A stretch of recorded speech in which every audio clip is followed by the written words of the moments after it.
আজকে যে তোমাকে নামাজ পড়তে বলেছি, তুমি নামাজ পড়েছো?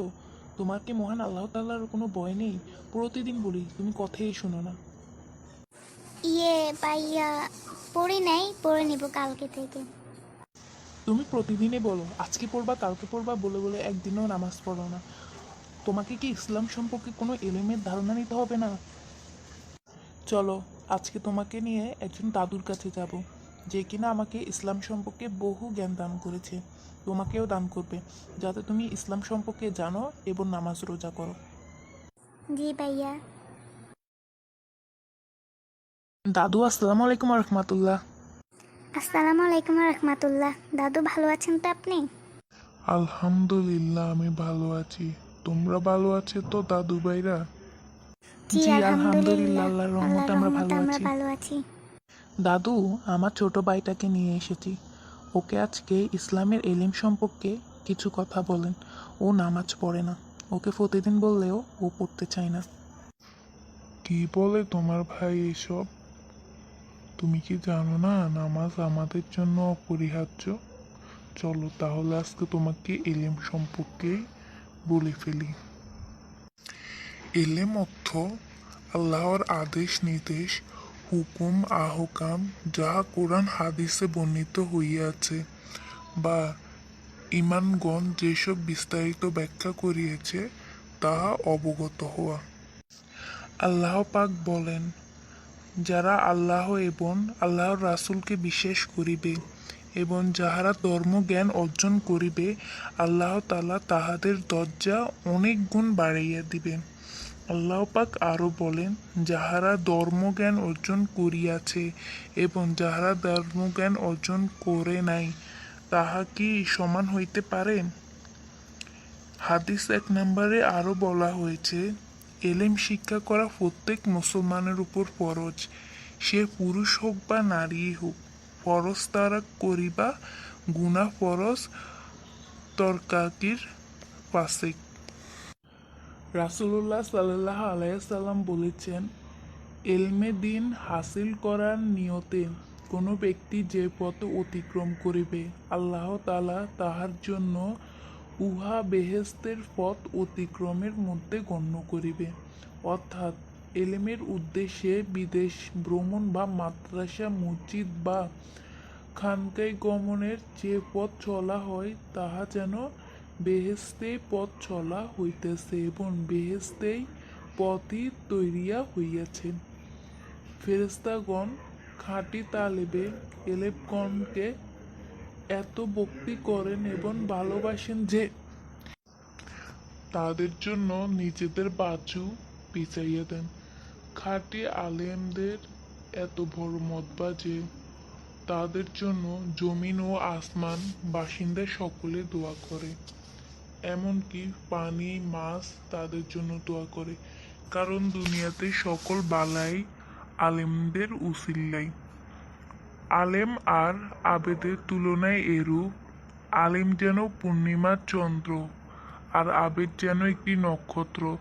পূর্ণিমার চন্দ্রের আলো এবং অন্য একটি নক্ষত্রের আলোতে যেন তফাৎ। আলেম ও আবেদের মধ্যে সেই তফাৎ। এখানে আবেদ অর্থ যিনি শুধু নামাজ রোজা প্রভৃতি এবাদতের মাসালা সমূহের নিয়ম পদ্ধতি জানেন।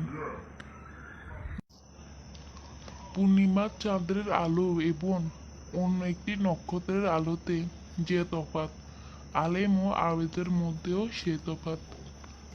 এখানে আবেদ অর্থ যিনি শুধু নামাজ রোজা প্রভৃতি এবাদতের মাসালা সমূহের নিয়ম পদ্ধতি জানেন, এলেম চর্চায় মশগুল থাকেন না। আর আলেম অর্থ যিনি তদ্রূপী অনেক বেশি এলেম জানেন এবং এলেম চর্চায় জীবনযাপন করেন। আলেমগণ পয়গম্বরের ওয়ারিশ। পয়গম্বর মিরাজ সূত্রে কোনো টাকা পয়সা সোনা রূপা জমি জমা রেখে যান নাই। তারা শুধু এলেম রেখে গিয়েছে। কাজে যে ব্যক্তি এলেম শিখেছে সে বড় দৌলত হয়েছিলে। দাদু, তাহলে আমিও ওকে এখন লাস্টের হাদিসগুলো আমি নিজে বলে দিই। আপনি তো এতক্ষণ বলেছেন, বাকিগুলো আমি ওকে বলে দিব। হ্যাঁ দাদু ভাই, তুমি বলে দাও।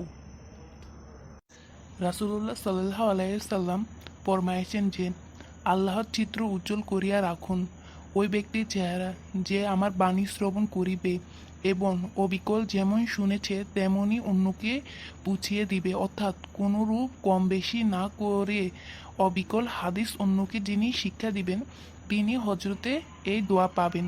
সুবহানাল্লাহ! কত বড় কিসমত, কত বড় দৌলত! যাহারা ইলমে দ্বীন শিক্ষা দিবে তাহারা এই দোয়ার পাত্র হইবে। অতএব প্রত্যেক মুসলমানই হজরতের দোয়ায়ের প্রতি অগ্রগতি হওয়া এবং ইলমে দ্বীন শিক্ষা দান করা দরকার। এছাড়াও যে ব্যক্তির হাতে একজনও মুসলমান হইবে সে নিশ্চয় বেহেশতি হইবে, অর্থাৎ কাহারও চেষ্টা দ্বারা একটিমাত্র লোক মুসলমান হইছে সে বেহেশতে যাইবে। আজকাল সাধারণত লোক চিন্তা করে যে এলমে দিন পড়িলে ইস্তের অভাব হইবে এবং রুজি রোজগারেরও অভাব হইবে। উপকারে হাদিসটি এইরূপ সংসারীদের সন্দেহ রোগের ওষুধ বর্ণনা করা হয়েছে। অতএব হে মুসলমান বাতা বাগ্নী, ভীত হইবেন না। বৃত্ত হইতে অগ্রহের সহিত নিজেদের ছেলে মেয়েদেরকে এলমে দিন শিক্ষা দিবেন। নিশ্চয়ই জানিবেন এলমে দিন হাসিল হইলে রিজিক ইস্তের অভাব হইবে না। রিজিকের মালিক একমাত্র আল্লাহ। দুনিয়া জীবন চিরস্থায়ী না, আখিরাতে বড়ই চিরস্থায়ী বাড়ি। সুতরাং সেই অলস বাড়ির যাহাতে উন্নত হয় তাহার জন্য প্রাণপূর্ণ চেষ্টা করার প্রত্যেক বুদ্ধিমানের একান্ত কর্তব্য। যে কেউ অন্যকে একটি আয়াত শিক্ষা দিল সে যেন তাহার প্রভু হইয়া গেল, অর্থাৎ ওস্তাদদের হক অনেক বেশি। শাস্ত্রীদের উচিত ওস্তাদদেরকে প্রভু মতো ভক্তি করা। বাস্তবিক পক্ষে মানব দুনিয়াতে দোজকের আগুন দ্বন্দ্ব হইবার উপযুক্ত থাকে। ওস্তাদি তাহাকে ধর্মবিদ্যা শিক্ষা দিয়া বেহেশতে পথ প্রদর্শন করবে। এছাড়াও যে বংশের একটি ছেলে হাফেজ হইবে তাহার সুপারিশে তাহার বংশের এমন 10 জন বেহেশতে যাবে যাদের জন্য দোজক নির্ধারিত হয়েছে। দাদু ভাই, তুমি এতক্ষণ আমাদের এই হাদিসগুলো শুনেছে তো? তুমি নামাজ পড়বে, ইসলামের দিনগুলো গ্রহণ করবে এবং ইসলামের পথে চলবে। দেখো, যে ব্যক্তি এগুলা জেনেও না করে তাহার জন্য দোজক অবধারিত। জি দাদু ভাই, আমি আজকে থেকে নামাজ শুরু করবো ইনশাল্লাহ। মাগরিবের আজান থেকে আমি প্রতিনিয়ত সব নামাজই পড়বো ইনশাল্লাহ দাদু ভাই। হ্যাঁ, তোমাদের দুজনকে আরেকটা শিক্ষা দিয়ে দিই। সোমবারের এলেম তালব করো, এরূপ কথাই বৃহস্পতিবারের সম্বন্ধেও আসিয়াছে। অর্থাৎ সোমবার অথবা বৃহস্পতিবার এলেম সাবক এবং এলেমের কোনো কাজ করা শুরু করা ভালো। জি জি দাদু দাদু ভাই, ভাই, বুঝেছি। বুঝেছি। আমরা ঠিক সেরকম ভাবে এলেম করব।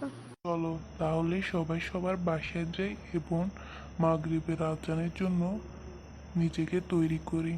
নামাজ পড়তে হবে। আসসালামু আলাইকুম রহমতুল্লাহ। আল্লাহ হাফেজ। জি জি দাদু, দাদু, আসসালামু আলাইকুম আসসালামু আলাইকুম রহমতুল্লাহ। রহমতুল্লাহ। মসজিদে দেখা হবে। মসজিদে দেখা হবে আপনার সাথে।